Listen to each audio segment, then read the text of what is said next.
Nós vamos iniciar uma leitura do trecho do livro Obras Póstumas, escrito por Allan Kardec e publicado em 1890, após a sua desencarnação. O capítulo fala da liberdade, igualdade e fraternidade.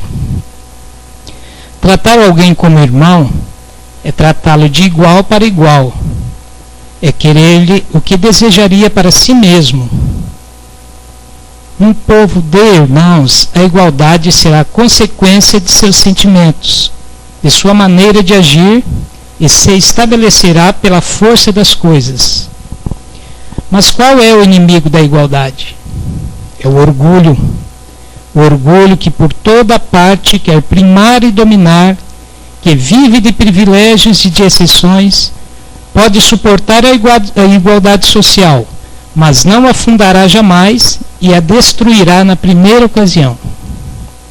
Ora, sendo o orgulho ele também uma das pragas da sociedade, enquanto não for destruído, oporá uma barreira à verdadeira igualdade.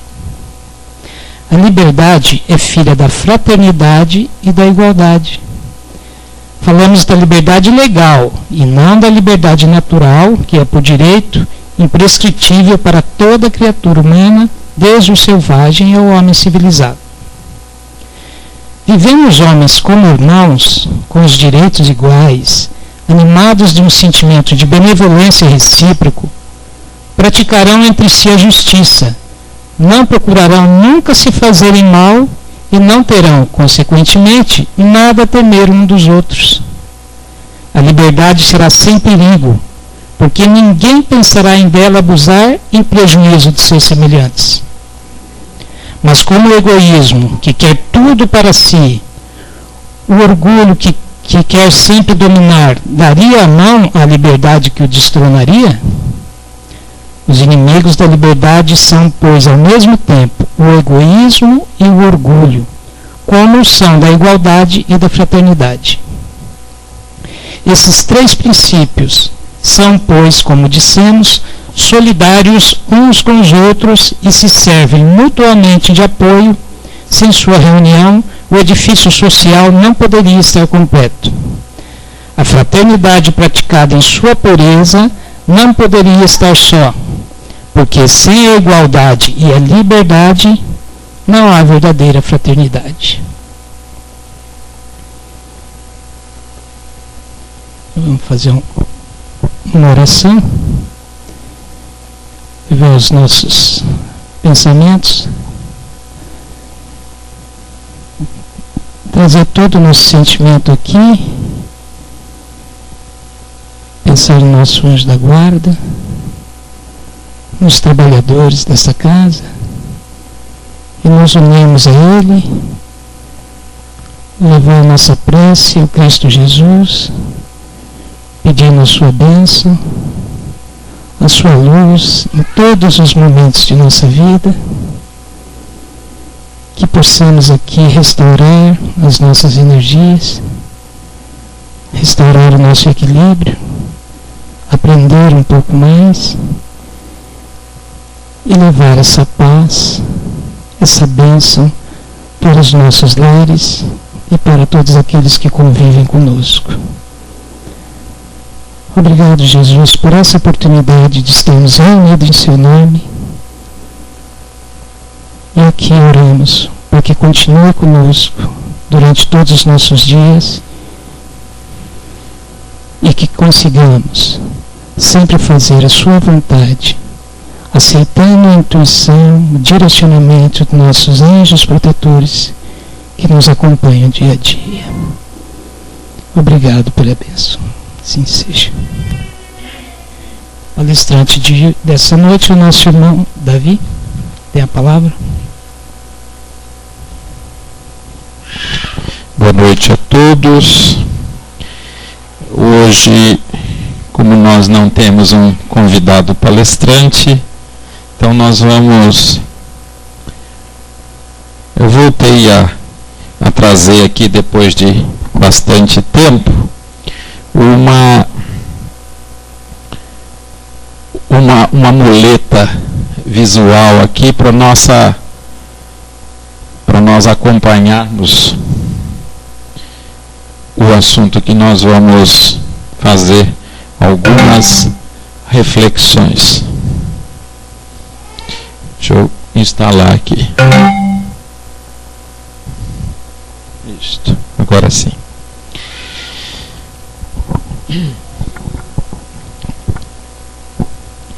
Nós queremos fazer algumas considerações antes de nós iniciarmos o assunto que nós vamos tratar, porque é sobre o que o trecho que o Wallner leu do livro Obras Póstumas. Então, a primeira consideração é a respeito do livro, a respeito das obras chamadas básicas kardecianas. Obras póstumas, seguindo a cronologia das edições dos livros dos livros básicos da doutrina espírita, da chamada codificação kardeciana, ele é obviamente o último, porque foi impresso pela primeira vez em 1890, como o Wallner citou, após a desencarnação de Allan Kardec.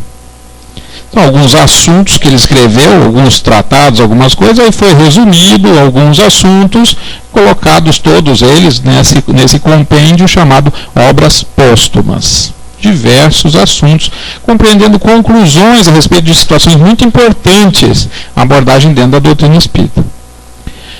No aspecto principalmente moral, filosófico e moral, Obras Póstumas não pode ser colocado em último plano.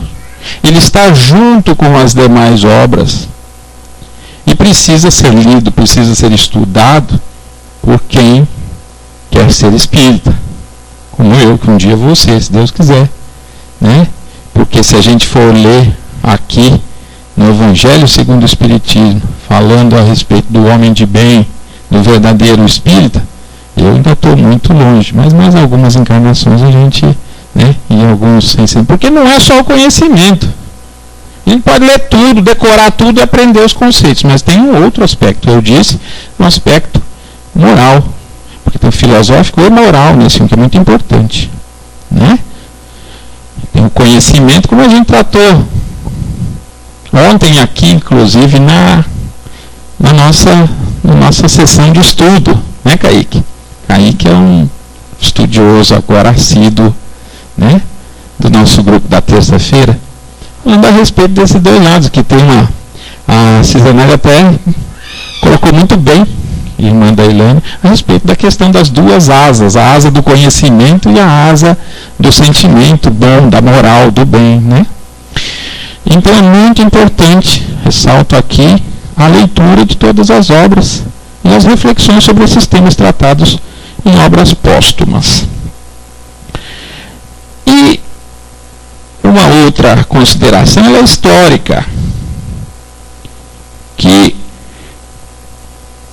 nós tivemos, depois de um período de uma paralisia em termos de conhecimento, de desenvolvimento social, durante a Idade Média, nós tivemos eu já falei isso aqui, um movimento espiritual em torno da Terra, onde vieram para cá, para a carne, nasceram no mundo, vamos dizer assim,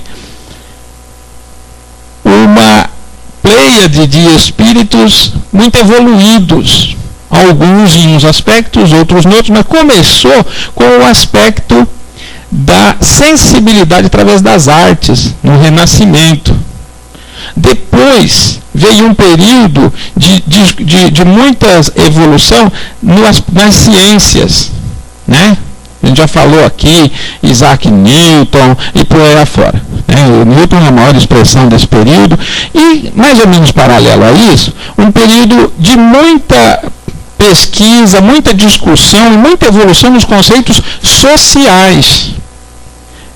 numa época, num movimento filosófico chamado de iluminismo. O que é iluminismo? Iluminar, né? É o ato de iluminar, de lançar luz sobre determinadas coisas que se encontravam às escuras. A tradução correta, inclusive, da expressão, né, latina que ficou conhecida aqui no Ocidente como iluminismo, é a era do esclarecimento. Movimento de esclarecimento, né? E, posterior a esse período, movimentos sociais sacudiram o mundo. Sacudiram o mundo. Como foi o caso da Revolução Francesa.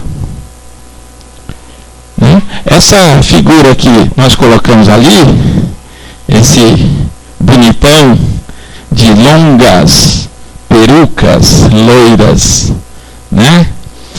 É o senhor Voltaire, o filósofo do iluminismo, né? Cujas ideias serviram assim de fundamento para os revolucionários franceses. Então ali à direita tem a flâmula, a bandeira da Revolução Francesa. E o lema da Revolução Francesa era aquele ali, ó: Unité, indivisibilité de la République, liberté, égalité, fraternité ou la mort. Liberdade, igualdade, fraternidade ou a morte. Não viemos aqui para discutir esse último termo, né? É o seguinte, que eles estavam tão de saco cheio com os burgueses, com a burguesia, com a diferença de, assim, ó, existiam os nobres e os plebeus e os escravos. Aí emergiu dos plebeus os ricos, né? Os burgueses. Negociaram com os nobres, ajeitaram ali aquele negócio dos títulos de nobreza, viviam sem trabalhar, aí botaram, mas os plebeus continuavam, a classe, né, menos favorecida. Libertou o escravo, não tinha mais escravo, mas continua uma divisão muito grande entre ricos e pobres, não sei o quê. Então houve essa revolução, e dizia o seguinte: ou a igualdade, liberdade para todos e fraternidade, ou a morte. E aí, alguns dos nobres, reis, né, princesas, rainhas, né, foram decapitados. Então foi um exagero, uma coisa assim, por um lado, nós não vamos avaliar aqui.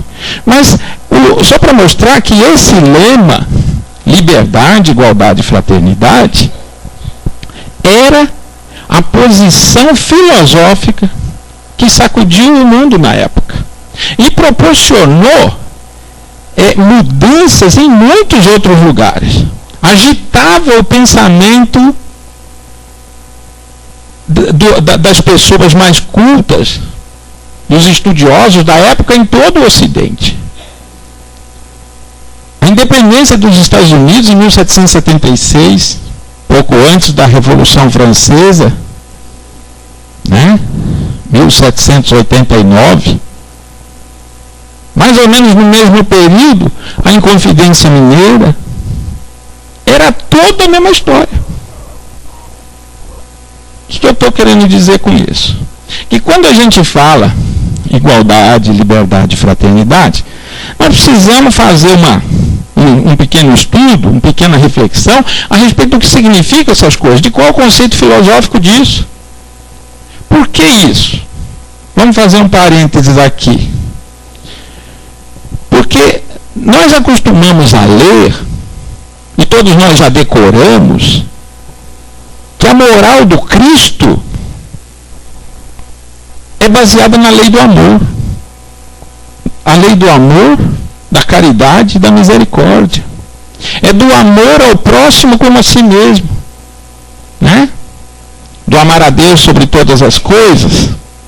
Deus aqui entendido não uma figura, uma personalidade caprichosa, mas um poder eterno e natural que age, sempre agiu e sempre agirá, ou seja, infinito e eterno em todo o universo. Eu sempre gosto de dizer isso, porque senão a gente fica imaginando em Deus gente. E nós temos que abolir essa ideia da nossa mente. De Deus alguém. Deus, esse sim, o poder, a inteligência suprema, criadora e organizadora, controladora de todo o universo. Esse é Deus. Não vamos fazer uma figura, uma imagem de um velhinho lá sentado no trono e julgando cada um, não, que senão nós vamos cair do cavalo. Porque a gente vai começar a emprestar para Deus alguns atributos humanos. Então, primeira coisa. Tá. Mas essa moral cristã do amor a Deus, amor à natureza, né? A todas as leis, né? A compreensão de todas as leis naturais e o amor ao próximo como a si mesmo, o Cristo lançou com isso uma luz tão grande para a humanidade toda que nós não conseguimos atingir isso assim. Ele colocou um guia para nós, que é do amor ao próximo, que vai ser a nossa meta nos próximos milhares de anos. Já faz 2000, vai passar mais 2000. Porque nós não vamos chegar ao amor incondicional a qualquer pessoa no planeta amanhã ou depois. Não.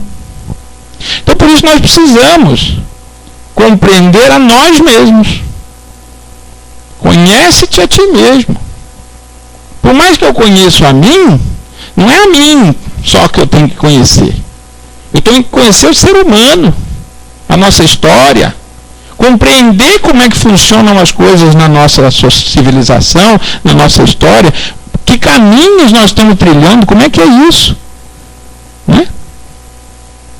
As pessoas costuma se dizer que, conhecendo a nossa história, nós conhecemos a humanidade. Conhecendo a mim mesmo, as minhas tendências, eu sei, e os dos meus mais próximos, eu sei para onde pelo menos esse grupo social vai. Bom, então nós precisamos avaliar algumas coisas que são leis que regem esse mecanismo de condução da humanidade e de cada um de nós por via de consequência, nesse caminho da iluminação, da evolução, cujo objetivo, cujo farol maior, guia e modelo da humanidade, como diz no Livro dos Espíritos, é Jesus. Só que nós não vamos virar santo amanhã. Eu vejo, é como se fosse assim, eu vejo a luz lá no céu. Eu vejo o sol, que é a vida, nos preenchendo de vida todos os dias. Como é que eu chego até lá? Como é que eu compreendo isso? Eu preciso de uma escada. A escada de Jacó, como diz lá, né? Aquela visão bonita do Antigo Testamento, simbólica, né? É uma escadinha que leva para o céu. Eu tenho que subir um degrau de cada vez. Eu ainda não sou iluminado que vou com a força do pensamento. Né? Então eu tenho que ir compreendendo esse caminho. Por isso a gente precisa avaliar essas coisas. Então nós vamos ver que alguns conceitos que nós temos aqui, ele não é o amor ao próximo, mas é o próximo passo até ele. E a gente precisa compreender isso. Então vamos estudar um pouquinho alguns conceitos, porque existe muita confusão. Eu fico triste às vezes de ver as pessoas falar, por exemplo, aí vamos começar pela igualdade e liberdade. Dá uma olhada. O que vocês acham? Nós somos iguais? As pessoas são iguais? Não são. Mas então por que todo mundo quer igualdade? Nós queremos igualdade ou queremos ser diferente? Vamos começar a pensar. Nós viemos aqui hoje para fazer uma confusão na cabeça de vocês. Não é para esclarecer muito, não. Olha ali, ó. Igualdade é aquilo ali, ó. Tá vendo as letrinhas todas iguais? Até alinhadinhas em cima dos trilhos, né? Parecendo um exército de letras, olha lá. Que bonitinho. Bonito para os outros, às vezes, né? Para a gente fica meio assim, né? Meio engessado. E liberdade? Liberdade é mais ou menos o que está aqui embaixo. Cada um de um jeito, cada um vai para um lado, né? Vai se ajeitando meio nos trancos e barrancos, né? Cada um quer fazer de um jeito. Sabe, né? Não é verdade? O que nós queremos? Igualdade ou liberdade? Depende do momento. Igualdade com aqueles que são melhores que nós, né? E liberdade para a gente ser diferente daqueles que são mais atrasados. Isso é egoísmo. Nós estamos num dilema ou não?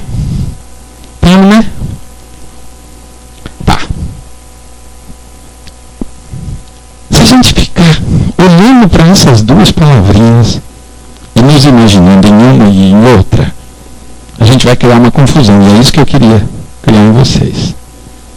Nós somos iguais. Nós queremos igualdade.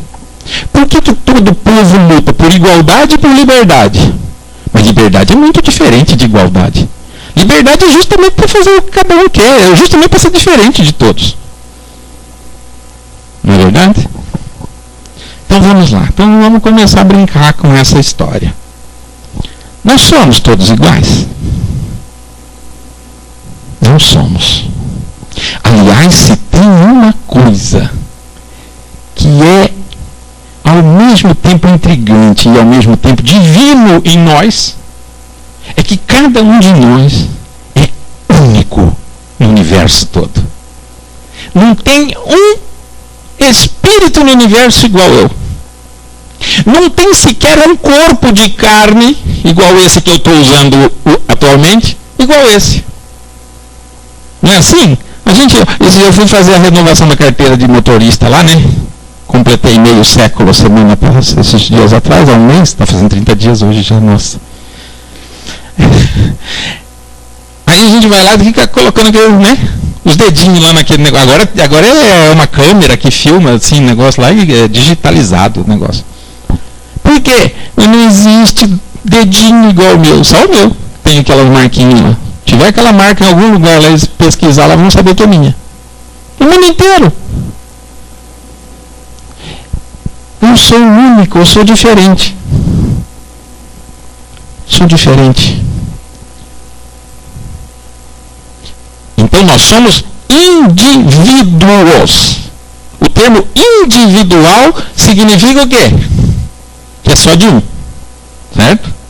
Tudo que a gente usa a expressão individual quer dizer que é só de um, né? Então eu sou um indivíduo, eu sou único. Muito bem. Então, a pergunta embaixo, em que somos iguais e em que somos diferentes? Em que somos diferentes é fácil. Em tudo, quase. Eu tenho características que são só minhas. No conjunto das características, eu sou eu. E ninguém é igual. Cada um de nós. Mas em que somos iguais? Em que somos iguais? Então nós temos igualdades, não temos? Nós somos espíritos eternos, filhos de Deus. Do ponto de vista social, somos seres humanos. Somos pessoas. Somos cidadãos. Não somos? Aqui nem os dedos da mão, vale assim, ó, tudo são dedos. Todos pertencem às mãos. Aí tem o do pé. Aí lá é outro país, lá e tal, mas eles são dedos também. Tem funções semelhantes. Cada um faz de um jeito. Tem individualidades. Mas tem coisa em comum. Depois nós vamos voltar nisso. Não é assim? Muito bem. Então, quando eu falo em igualdade, que é a luta das nações, dos povos que querem que as pessoas se equivalham, não está falando que quer fazer todo mundo ser igual. Não é isso. Então vamos entender isso. Tem um conceito de igualdade que é matemático, que é chamado de igualdade absoluta. Significa que não existe diferença entre duas coisas. É igualdade absoluta. É mais utilizado para coisas. Entre pessoas isso não existe. Parcial. É uma comparação em determinados aspectos. Então nós acabamos de fazer uma aqui. Nós somos completamente diferentes uns dos outros na nossa mente, no que pensamos, no que fazemos, no que queremos, até nas nossas características assim, né, físicas. Mas nós todos somos seres humanos, temos características comuns, né? No aspecto social, no aspecto espiritual, melhor ainda, né? Aí podemos dizer com a segurança, somos irmãos. Mas nós vamos chegar lá. E tem a igualdade relativa, que é a chamada igualdade para iguais e desigualdade para desiguais. Isso aqui é um conceito filosófico antigo, já vou voltar nele. No aspecto social, a igualdade, no aspecto social leva em consideração, é só aplicável à pessoa, ao ser humano, né? Ele diz que nós temos uma igualdade em direitos e deveres reguladores, mas essa também é relativa, porque ela tem uma aplicação parcial e relativa, porque nós temos diferentes condições, né? Ou seja, quando fala em igualdade social, vamos esquecer a absoluta, vamos esquecer a questão até do espírito, vamos tratar do ser humano aqui, do espírito encarnado na nossa sociedade, com relação ao ponto de vista, inclusive, da condução da sociedade, né, das leis e tal. O que acontece? Então nós temos diferenças de condições, mas nós temos direito a coisas que todos devem ter. Então, por isso que nos países ditos democráticos, ou seja, onde o povo, a pessoa, a criatura humana é o fundamento daquela sociedade, daquela estrutura de Estado, daquela estrutura de nação, o que se costuma dizer? Que elas se baseiam, têm como fundamento os direitos e garantias individuais, como é o caso do Brasil, né? Vamos ver o que significa isso?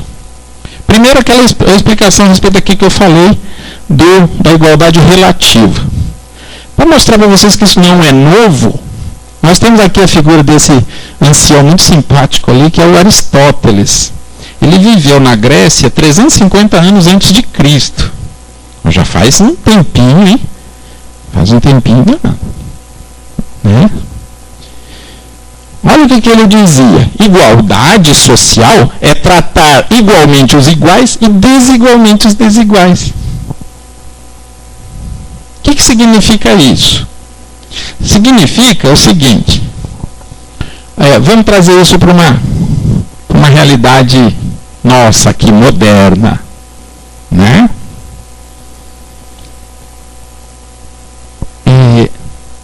Além das diferenças individuais, existem diferenças que são por grupos. Por exemplo, nós temos pessoas que têm dificuldade de locomoção. Nós temos pessoas que andam de cadeira de rodas, né?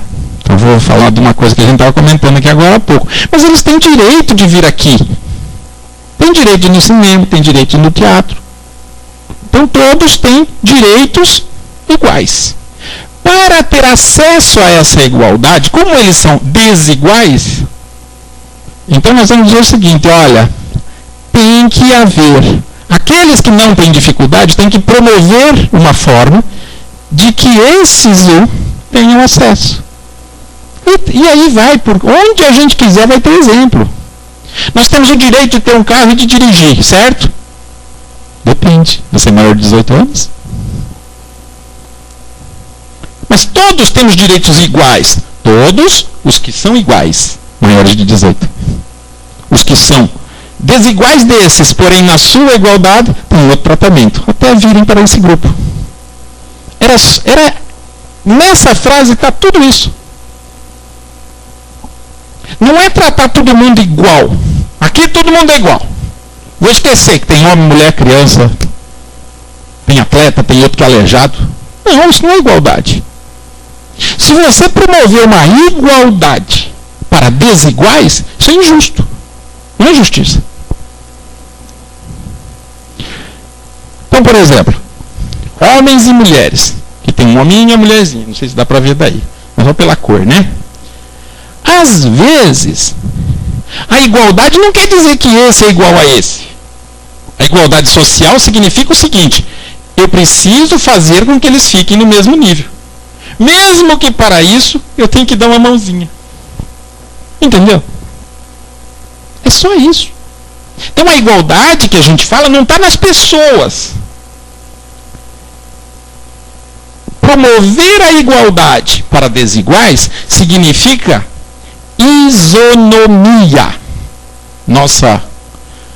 a nossa doce e amada língua portuguesa criou um jeito de criar uma expressão para isso. É um tratamento para tornar igual o direito. Não é considerar que todo mundo é igual. Por que eu estou fazendo questão de dizer isso? Porque eu uso tanta besteira.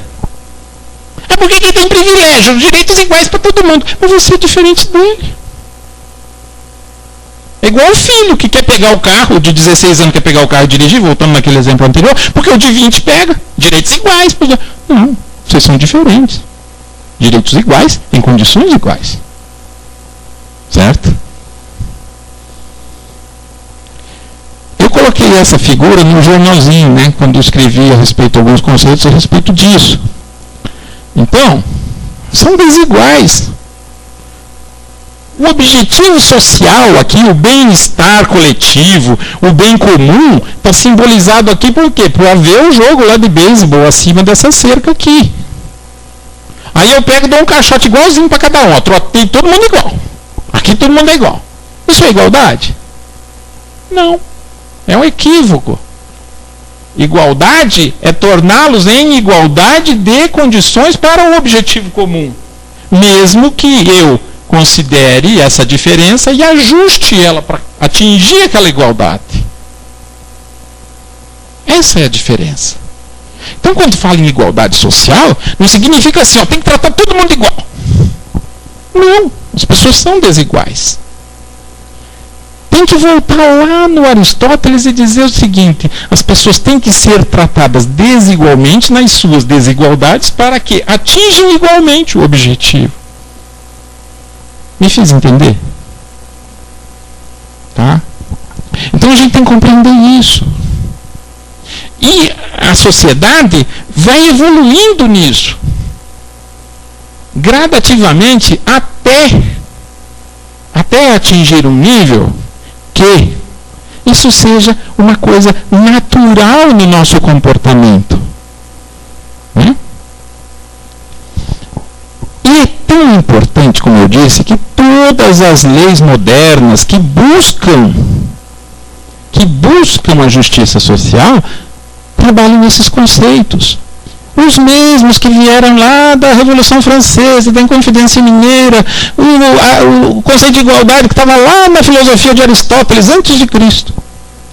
A Constituição da República, no seu artigo 5º, caput do artigo, diz o seguinte: todos são iguais perante a lei, sem distinção de qualquer natureza, garantindo-se aos brasileiros e aos estrangeiros residentes no país a inviolabilidade e o direito à vida, à liberdade, à igualdade, à segurança e à propriedade. Tá, eu destaquei ali o seguinte: ele coloca todos são iguais. Antes tinha ali um monte de coisa, foi reformado esse texto, dizia sem distinção de sexo, raça, religião, não sei o que, não sei o que, não sei o que.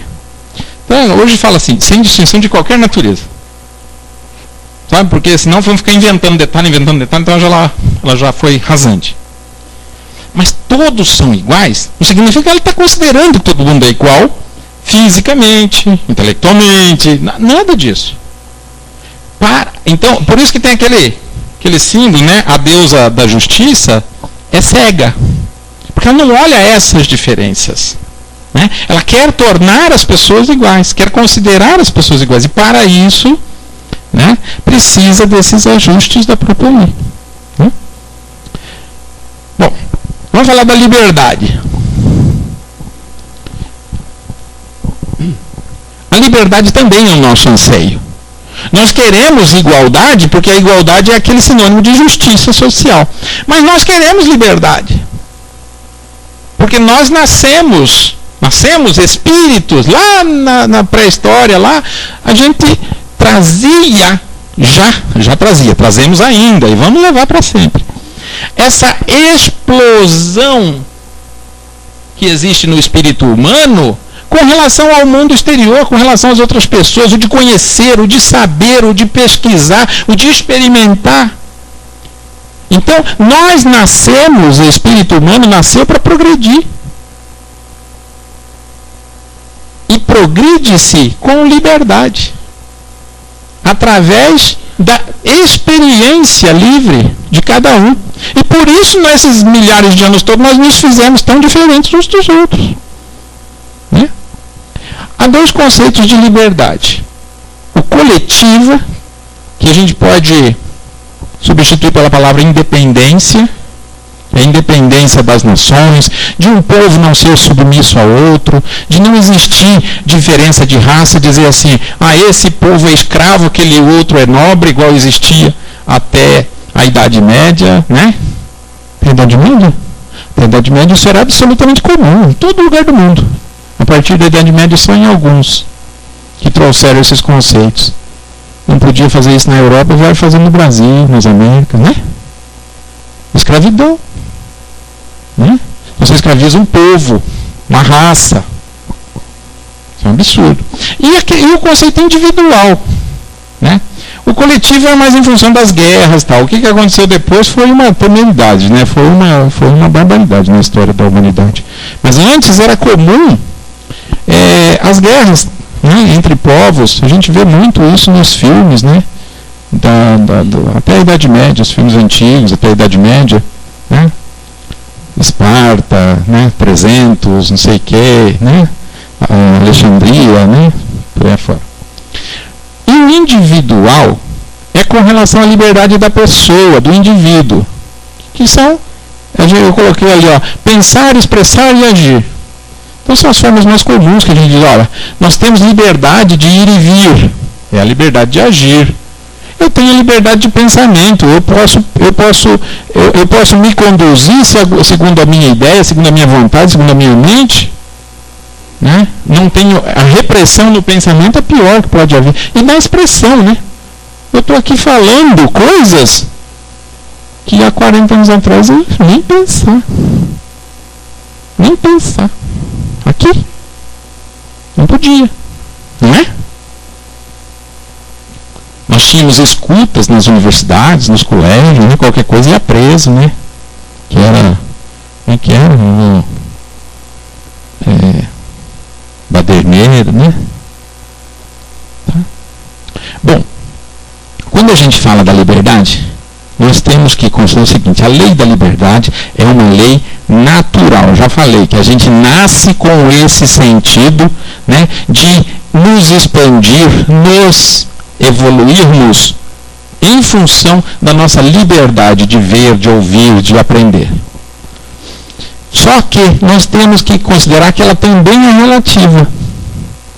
Então, as questões 825 e 826 do Livro dos Espíritos nos esclarecem isso, onde eles nos colocam o seguinte, não haverá no mundo situações onde o homem possa gozar de absoluta liberdade, porque todos precisamos uns dos outros, assim os pequenos como os grandes. Ora, como nós estamos, a nossa sobrevivência no mundo depende uns dos outros. Para começar, para existir como encarnado, a gente já depende, né, do nosso pai e da nossa mãe, né? E por aí afora. Eu costumo dizer que hoje, a cada dia que passa, com a evolução, com tecnologia, com tudo, nós nos tornamos cada vez mais dependentes uns dos outros. Nós não construímos mais nossa tenda, nós nos abrigamos em casa, que foi projetada por um engenheiro, construído por um pedreiro, que eu nem sei quem é. Nós sentamos na cadeira que eu não sei nem que indústria fez, nós usamos roupa que eu não sei quem empregou o botão. Eu comi hoje, eu não sei quem fez meu almoço.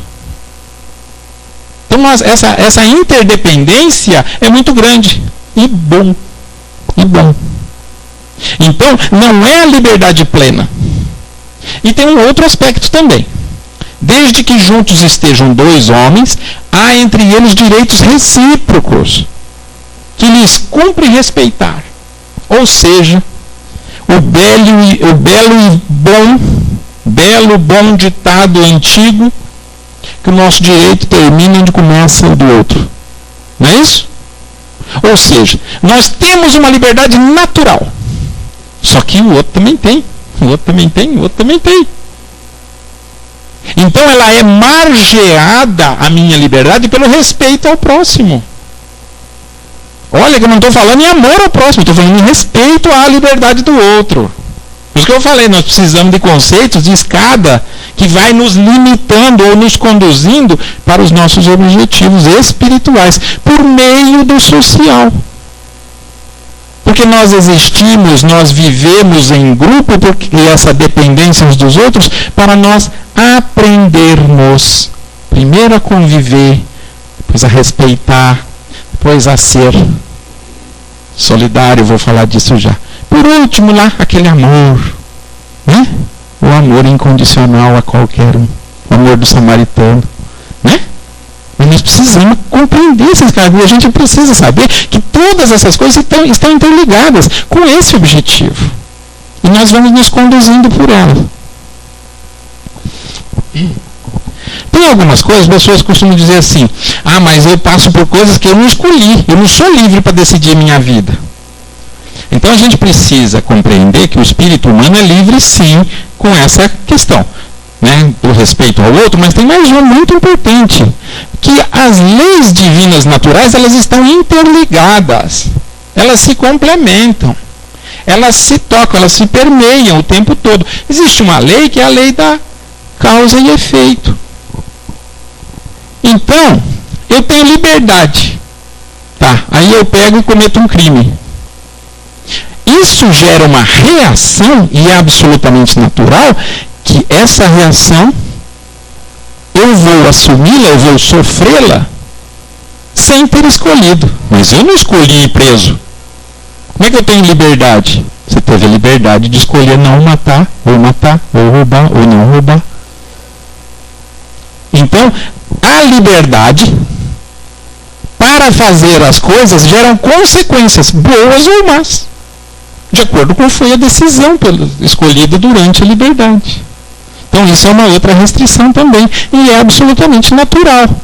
Da mesma forma que esse exemplo que eu dei da lei humana, igualmente acontece na questão espiritual, né? Mas como que a pessoa tem liberdade se ele nasceu com aquele problema de saúde, que vive preso aqui? Isso é consequência de uma liberdade mal utilizada em algum tempo. Nós somos construtores de nós, né? Com relação à liberdade no aspecto social, ainda naquele artigo 5º da Constituição, tem esses dois que diz assim, ninguém será obrigado a fazer ou deixar de fazer alguma coisa, senão em virtude de lei. Olha que no aspecto social também existe isso.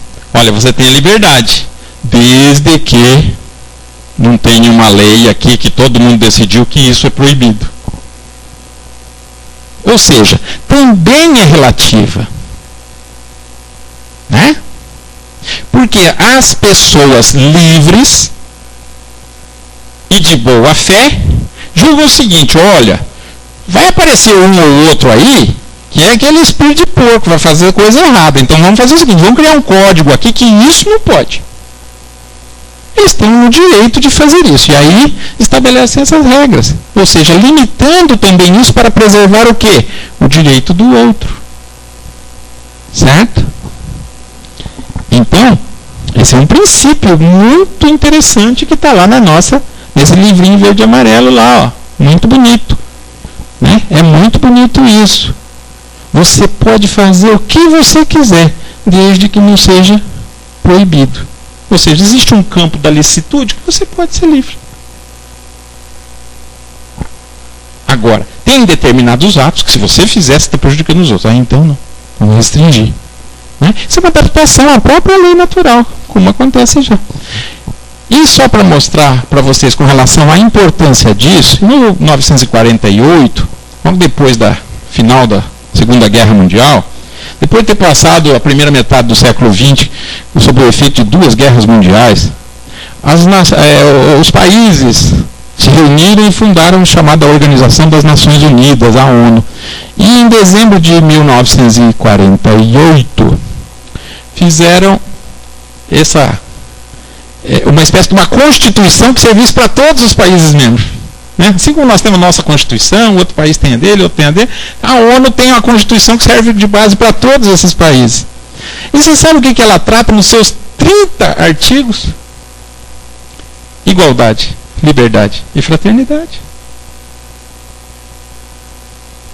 Não fugiu. A única coisa que fugiu lá daquele que nós vimos lá da Revolução Francesa é o final, o l'amour. Não, ela não quer a morte para ninguém. É que se ajusta aos princípios fraternos aqui do dia. Então, olha lá. Olha o artigo 1º, só trouxe o primeiro, tá, gente? Não trouxe os 30, não. Pode ficar sossegado, tá? No primeiro já diz, ó, todas as pessoas nascem livres e iguais em dignidade e direitos. Não está dizendo que as pessoas são iguais, né? Está dizendo que as pessoas são iguais em dignidade e direito. São dotadas de razão e consciência e devem agir em relação umas às outras com o espírito de fraternidade. Fundamento social das nações livres no mundo. Liberdade, igualdade. E todos devem agir com espírito de fraternidade. Então aí entrou um terceiro, como diz um amigo meu, um terceiro vernáculo, né? Essa terceira palavrinha que é a fraternidade. O que essa palavra vem fazer? Nós já vamos ver. Então a gente observa que a liberdade com respeito ao próximo e isonomia, ou seja, aquela equivalência entre as pessoas de forma a atingir igualmente objetivos comuns, isso é o direito. São as regras do direito de cada um. Né? Que as diferenças individuais, mas tratada do ponto de vista das igualdades sociais, é a chamada isonomia. Ou seja, nós temos objetivos iguais e nós temos que ter meios para atingi-los, mas nós somos diferentes e isso é bom, né? E que igualdade e mais a liberdade com solidariedade é igual à fraternidade. Então a fraternidade ainda não é o amor ao próximo. Por quê? Porque eu estou me unindo, eu estou convivendo, eu estou respeitando, não é porque eu amo o outro. É porque nós temos o mesmo caminho, nós temos um objetivo comum, a gente está se unindo para um objetivo comum e para a paz entre todos, com as diferenças. Então esse é o princípio da fraternidade. Fraternidade é uma palavra latina que depois no italiano, que é o modo mais comum hoje conhecido, se chama fratello, que significa irmão. Fratello é irmão. Fraternidade significa viver como irmãos. Como assim? É amar ao próximo? Ainda não. Mas é uma comunhão de valores e de procedimentos. Então nós agimos de forma a um complementar o outro com objetivos comuns. É o que a gente chama bem-estar social ou bem comum social. Então nós precisamos disso. Ainda que sejamos todos diferentes. Né? Isso é fraternidade. E para finalizar, né, a gente começou com o pensamento filosófico do Voltaire, depois fomos para o Aristóteles. Agora nós vamos falar do pensamento filosófico espiritual, válido para o ser humano, para o ser espiritual, para sempre. Né? A fraternidade é a lei de assistência mútua e da solidariedade comum, sem a qual todo o progresso no planeta seria praticamente impossível. Emmanuel. Ou seja, eu não vou amar ao próximo se eu não respeitar a individualidade dos outros. Eu não vou amar o próximo se eu não tratar as pessoas com isonomia, ou vendo as diferenças de suas individualidades, respeitar-lhe a liberdade, mas promover as facilitações ou promover que os objetivos comuns sejam possíveis de ser alcançados por todos. Isso é a lei da igualdade. E não vou amar ao próximo se nós não tivermos assistência mútua para os nossos próprios objetivos. Né? Como que nós somos? Eu vou amar o meu irmão se eu não o considero como irmão. Primeiro eu tenho que considerá-lo como tal. Fraternidade é isso. Reconhecer que ele é meu irmão, que nós estamos juntos na caminhada, que nós temos objetivos comuns, que nós precisamos nos ajudar.